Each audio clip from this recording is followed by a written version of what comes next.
El secretario de Estado de Estados Unidos, Antony Blinken, aterrizó en Tel Aviv. El lunes se reunirá con el gobierno de Israel y se desplazará el martes a Egipto para las conversaciones sobre una tregua en Gaza. En terreno, al menos 26 palestinos murieron en nuevos ataques israelíes. El presidente bielorruso, Alexander Lukashenko, desplegó casi un tercio de sus fuerzas armadas a lo largo de su frontera, en respuesta a Ucrania, país al que acusa de estacionar más de 120.000 tropas en la zona limítrofe. Mientras que en la región rusa de Kursk, los soldados de Kiev derribaron otro puente importante. Sumado al conflicto armado que azota al país hace más de un año, ahora Sudán también enfrenta una epidemia de cólera. Las lluvias de las últimas semanas en el país y el bloqueo a la entrada de ayuda médica han profundizado la emergencia. Es un gusto saludarlos. Mi nombre es Ángela Gómez y aquí comienzan las noticias de France 24. El secretario de Estado estadounidense Antony Blinken llegó este domingo a Israel. Realiza allí su 10ª visita desde el inicio de la guerra en Gaza, con el objetivo de avanzar en las negociaciones indirectas entre el gobierno israelí y Hamás sobre un alto el fuego en el enclave palestino.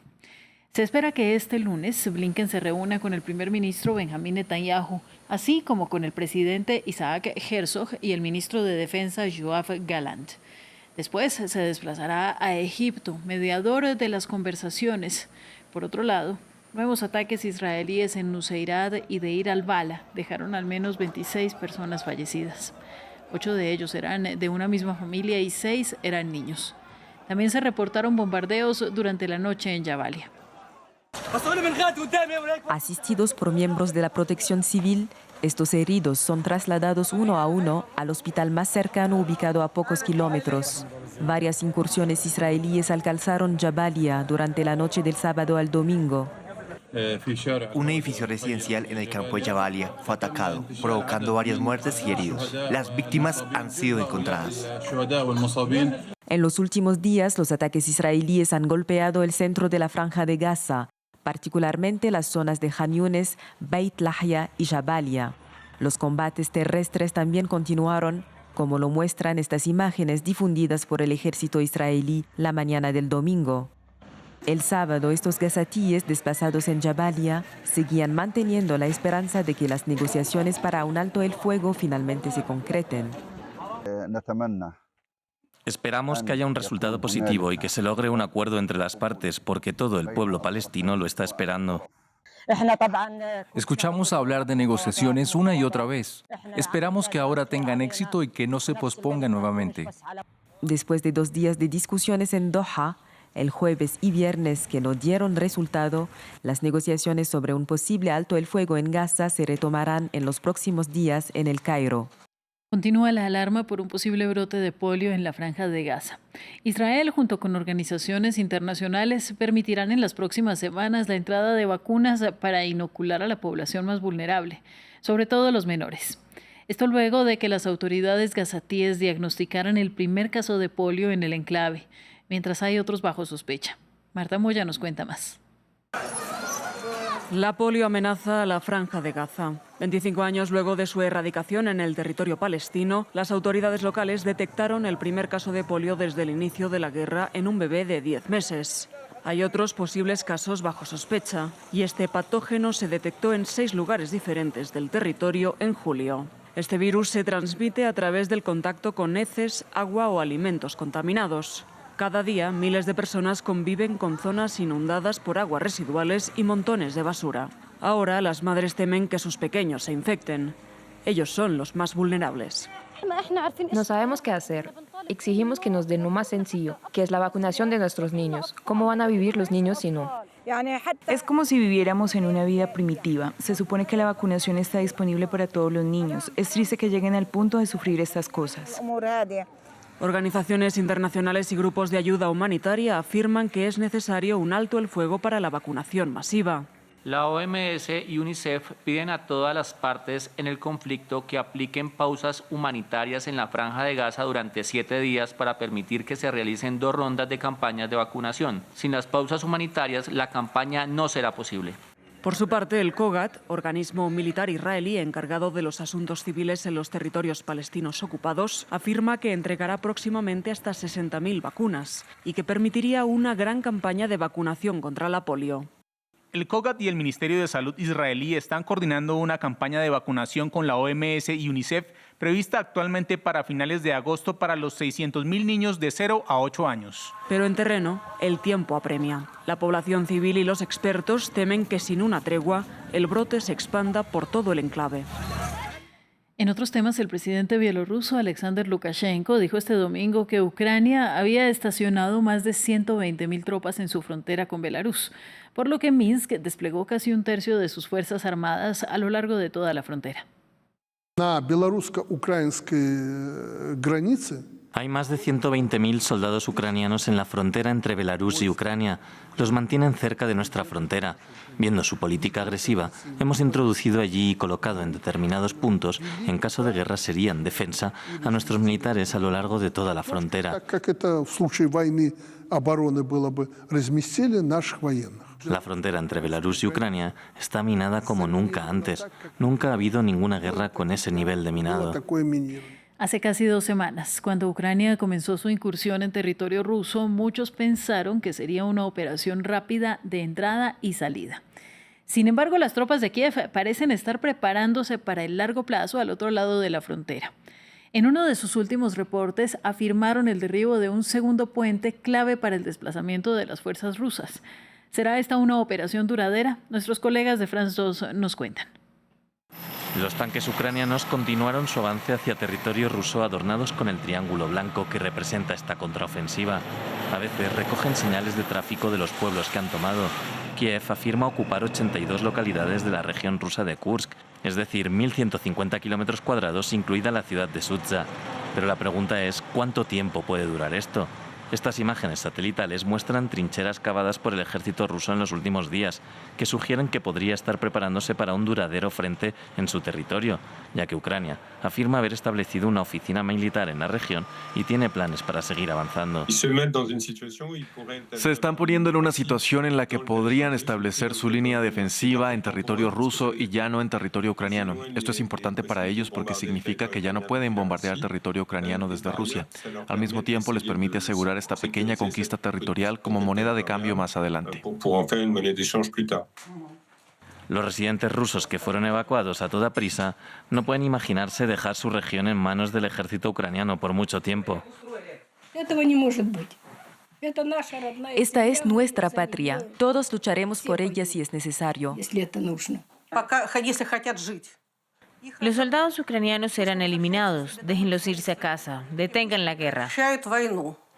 El ejército ruso es más poderoso y por el momento parece estar priorizando su avance hacia el este de Ucrania, pero puede que le resulte difícil hacer retroceder a los ucranianos hacia su propio territorio.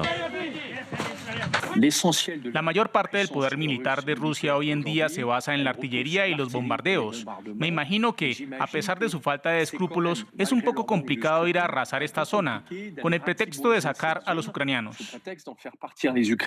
Las conversaciones de paz llevan 2 años estancadas, pero esta incursión ha ofrecido un atisbo de esperanza para que Rusia pueda verse obligada a negociar. Entre tanto, el presidente de Rusia, Vladimir Putin, llegó este domingo a Azerbaiyán para una visita de Estado de 2 días. Según el Kremlin, Putin tiene previsto mantener conversaciones con su homólogo azerbaiyano Ilham Aliyev sobre las relaciones bilaterales y los problemas internacionales y regionales, entre ellas la cuestión de la solución del conflicto entre Azerbaiyán y Armenia. Ahora en Sudán, el Ministerio de Salud declaró una epidemia de cólera. Durante semanas, el país ha sido golpeado por las lluvias torrenciales que han forzado el desplazamiento de miles de personas y han propagado diversas enfermedades. Esto mientras las negociaciones para un alto el fuego por el conflicto interno siguen estancadas. Veamos el reporte de Amal Benotman. Guerra, hambruna y ahora epidemias. En Sudán, las autoridades declararon la presencia del cólera, una enfermedad causada por la ingesta de alimentos o agua contaminada. La mayoría de la población carece de acceso a agua potable y las regiones orientales son las más afectadas por esta emergencia. Se han reportado 7 muertes y 150 casos de cólera.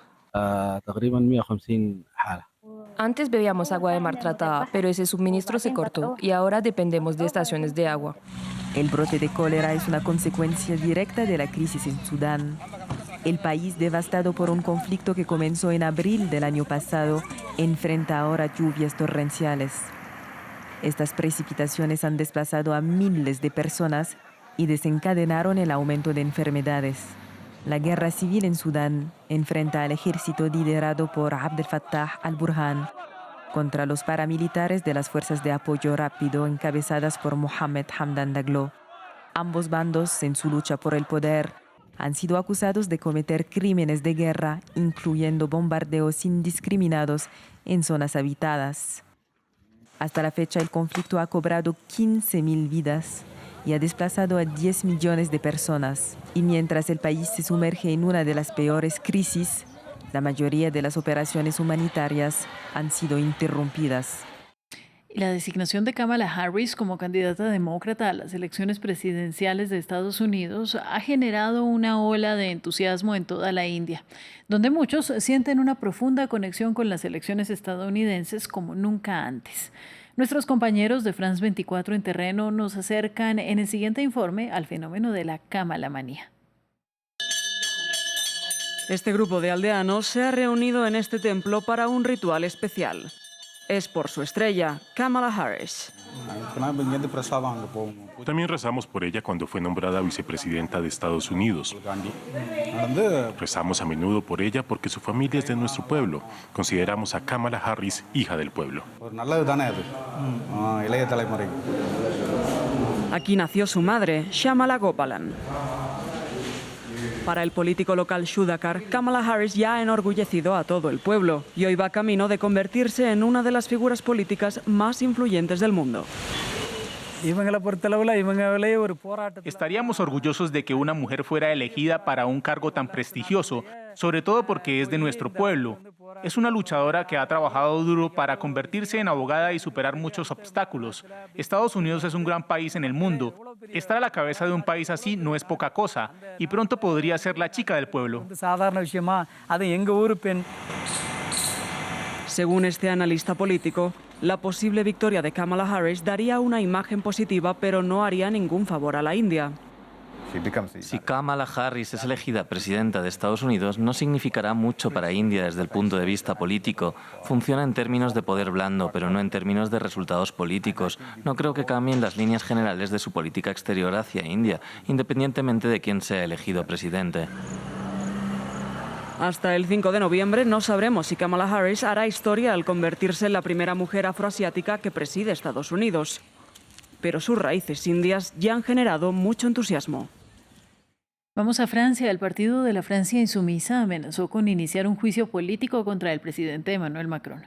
En un texto publicado en el periódico dominical La Tribuna del domingo, los líderes de la formación acusaron al mandatario de hacerle un golpe a la democracia, al negarse a nombrar un primer ministro luego del éxito de la izquierda en las elecciones legislativas. Sin embargo, la medida no es apoyada por el Partido Socialista.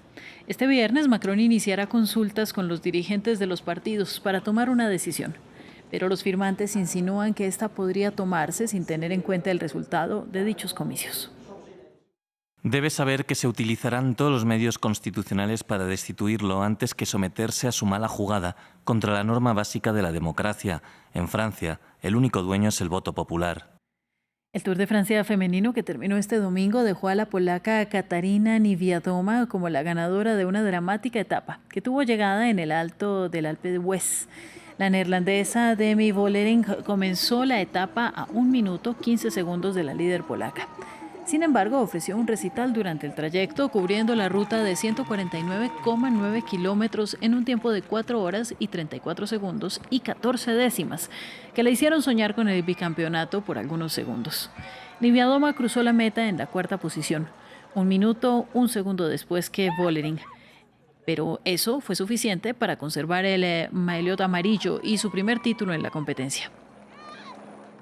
Y vamos a cerrar con una noticia en desarrollo. Las autoridades israelíes reportan una explosión en Tel Aviv que deja provisionalmente una persona muerta y un herido. Según medios locales, la policía ha indicado que el fallecido sería la misma persona que portaba el explosivo. Además, se están adelantando las investigaciones sobre este incidente y las posibles motivaciones, entre ellas el terrorismo. Es el final del informativo. Siga en France 24 y France24.com.